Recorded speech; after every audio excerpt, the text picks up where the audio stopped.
Did you ever tap something in your React Native app and it just stares back at you like, oh, you wanted that screen? Give me a second. A slow app isn't just annoying, it's the fastest way to lose users. But the good news, you can fix a lot of it with just a few smart performance tactics. Hey, what's up? Simon here from galaxies.dev, and I recently wrote an in-depth article for the Sentry blog about performance. But in this video, I'll give you the fast-paced version. 7 tips to make your React Native app blazing fast. The first impression is your app startup. You want to optimize the time to interactive, which is also known as TTI. And too many apps load everything immediately, but your users don't need all your features in second one. So in order to optimize your startup time, there are 3 simple things that you can do. First, you want to minimize your startup work. Don't put 5 or 10 different functions in your first use effect hook and initialize all the tracking and load all the user data and do everything up front.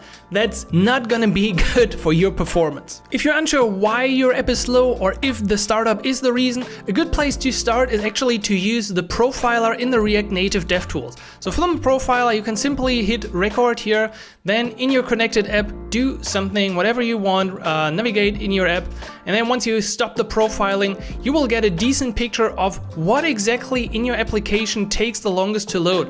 And you can identify either the actual views or functionalities in your application, including the seconds they took to render. If you're using Sentry in your application, you can of course also use their insights tool. So this gives you sort of the information that you saw in the React Native profiler, but they're actually looking a bit nicer, and these are the results from an app that's actually out in the wild and gives you a bit more information about what's really going on in your real app. The second action item to optimize your app startup time is to activate async routes with Expo Router.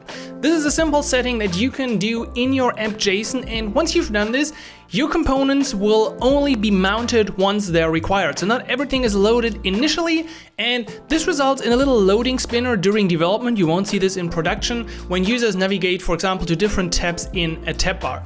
Be a bit careful, this can improve your startup time, but it might put some load or decrease the performance at later stages in your app. The third and pretty easy way to optimize your app startup is to use Expo Atlas and analyze the bundle of your application.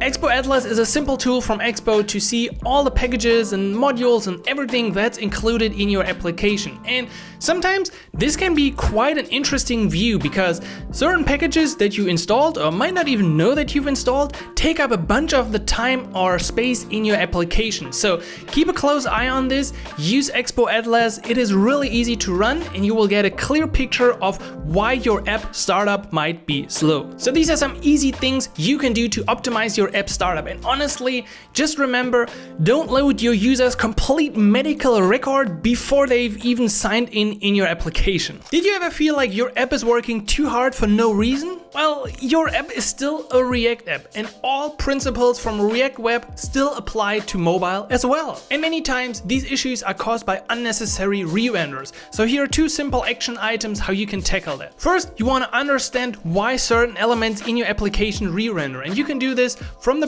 development tools. Simply go to the profiler again, hit that little settings icon here and activate highlight updates when components render.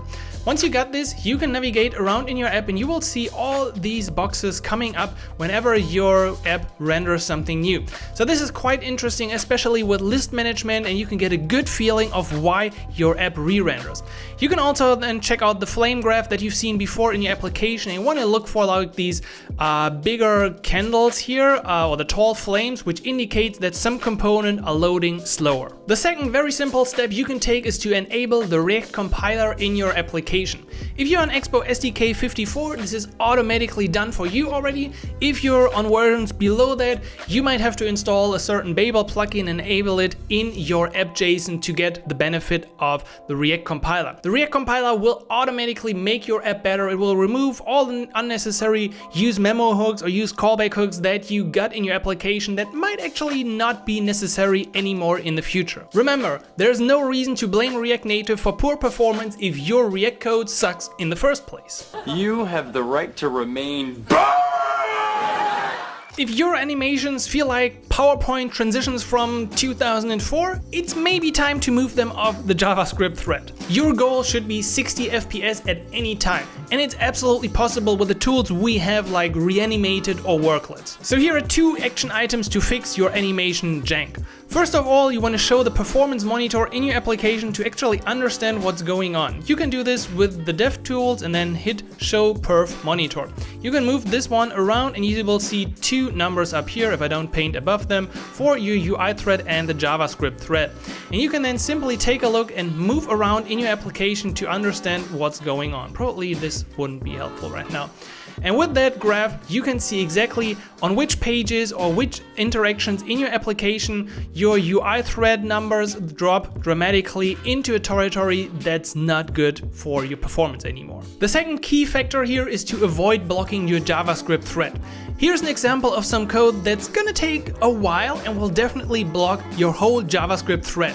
This is something you don't want to do in your application. And while I would usually recommend you do any kind of heavy computation actually on your backend, a simple solution would be to use the React Transition API, which makes it easier to put your big computation into a transition block that you can then observe with the stages and don't block your JavaScript thread. Lists are where React Native performance goes to die.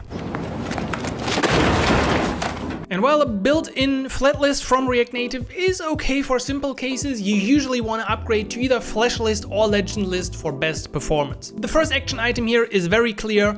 Either use flash list, which is like the tried and tested version, or use legend list, which is a bit newer but offers great performance as well with just a JavaScript implementation. The second key element is to have efficient list rendering functions. If you put a lot of computation and a lot of work in the render function of your list, doesn't matter if it is flat list, flash list or legend list, you're gonna have a poor performance. Instead, you want to make sure that you pre-process your data so you're not re-rendering everything, you're not calculating everything all the time. And yes, in the past you could also have used use memo for your components, which will, as we have learned with React Compiler, will be obsolete very soon as well. The third key point here is understanding mutation in your list, and it is often overlooked in most applications. Something you might see in every list is how people update items, how they set their state, or how they add new items to lists. This can result in a lot of problems. In some cases, your list might not re-render at all because you're not correctly updating the state, correctly in terms of React. In other cases, you might have to re-render your whole list, although that's totally unnecessary. So instead, with immutable updates, you can make sure that React definitely understands and sees the changes in your list, and with memoization or React Compiler enabled, you can make sure that your list items are re-rendered only when it's really required. Using React context for everything in your application is like using a fire hose to water a bonsai tree. You are doomed from the beginning, and it's often the silent performance killer in React Native apps. And while context isn't universally bad, you can quickly trigger unnecessary re-renders across your whole component tree. There are 2 simple action items that you can implement in your application to improve this behavior. First, you don't want to use context for everything. You really want to use it selective. Don't put every setting and everything in your application in just one giant context, because if any of those properties changes, your whole app might re-render. Instead, have some smaller context for specific cases, settings, users, theme, whatever it might be in your application. The second improvement is maybe even easier. Use a decent state management library that has something like an atomic state, which could be Yotai, or something like Zustand, which is probably the most popular state management right now. Both of these offer great performance. They differ a bit in the implementation, so get a feeling for them, but you can't go wrong with either of them. Got a screen that feels slower every time you visit it? You might be leaking memory like a sinking ship. The problem is that mobile apps stay in memory much longer than websites in a browser, so small leaks can compound over time. As a result, your app becomes either sluggish or it completely crashes. Common issues in React Native applications are when event listeners are not closed, intervals are never cleared, WebSocket connections are never closed, or async operations never cancelled, and you generally don't use the cleanup of use effect. Fixing these issues can often result in code that's actually a lot longer than what you initially had in your application.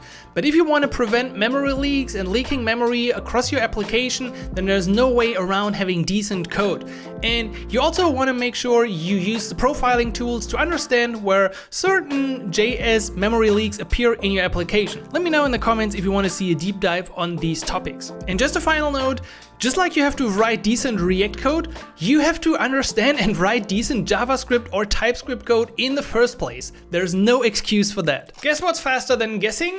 Measuring. And tools like Sentry or Flashlight allow you to do exactly that. So you always want to start with profiling first and then optimizing your application later. And here are 3 easy ways how you can get started measuring what's important in your app. The first thing is the profiling documentation on the React Native website. It's actually really in-depth and you get a lot out of this, how you can just use the regular React Native debugging tools. Second, you also want to try Flashlight. So Flashlight is an application that generates a performance score almost like Lighthouse in your browser. Currently, this only works for Android, but you can also in the future hope for iOS support, which is in the works. And third, you can also use Sentry's tracing feature. Sentry's tracing feature is pretty amazing because you can not only use this in your front-end application, but you could also have Sentry included in your backend. So you can really see the traces and exactly pin down certain problems that appear. You can see which API call is slow, which database query is slow, or where exactly in your application things take longer than they should. You can do this pretty easily by including some spans in your application and just tracking transactions, or you can do this in a more advanced way and include more code and more breakpoints in your app to exactly understand which operations take the longest. Make sure you know the numbers for your application, because if you improve your use effect and you have some cleanup hooks and maybe your app is faster, that's not really gonna do it. You want real facts and you want numbers to see it was previously 10, now it is 5, and I have improved it by making my code better. Alright, so let's recap. If you want to improve the performance of your React Native application, you want to focus on the fundamentals that really move the needle. You want to minimize startup work and lazy load what you can. You want to avoid unnecessary re-renders. You should never block the UI thread. Use reanimated for and worklets for smooth animations. Replace flat list with flash list or legend list for better performance. Choose your state management based on your app's complexity level. Clean up memory leaks. Measure real performance and don't guess. Remember, 60 FPS isn't just a nice number. It's the threshold at which your app feels truly native to your users. And your users will definitely thank you with better reviews or longer session times and fewer abandoned interactions. If you found this helpful, hit the like button, stay subscribed and leave a comment. What's the worst React Native performance issue that you've ever dealt with? If you need help making your app better, check out galaxies.dev, my platform for everything React Native, and I'll hopefully catch you in the next one. So until then, happy coding, Simon.